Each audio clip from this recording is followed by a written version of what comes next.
on Norfolk Island can trace their ancestors back to its first settlers, descendants of the crew who staged a mutiny on the Bounty.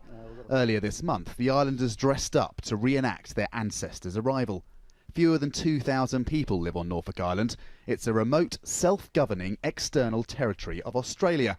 But whether that makes it part of Australia or distinct from it is subject to bitter dispute. With the island in financial trouble, Australia's federal government is asserting its control, and that's stirred up emotions. Some are living in a protest camp, and there's talk of a new mutiny against Australia's politicians. Ripping my heart out, and my mother's and all my family and friends.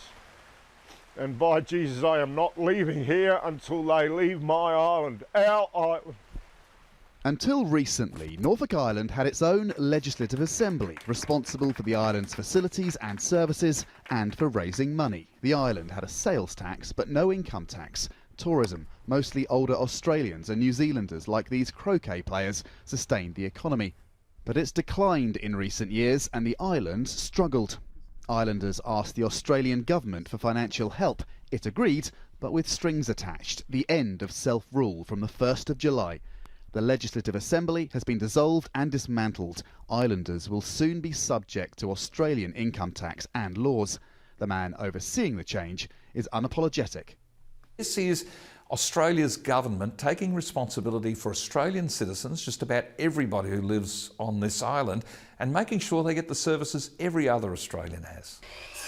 Many, like Dave Porter, support the change, but many others are opposed. A show of hands represents islanders who feel their democracy will be stolen when, on the 1st of July, Norfolk Island falls under direct Australian rule.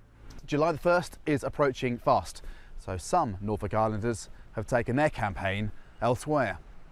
3 are in London to lobby politicians. Norfolk Island, they say, was gifted to them by the British Queen Victoria in 1856. If you chase the lineage and the roots of all of this, it comes back to Britain, and it's worth pointing out that at no stage has Norfolk Island ever been ceded or annexed to Australia.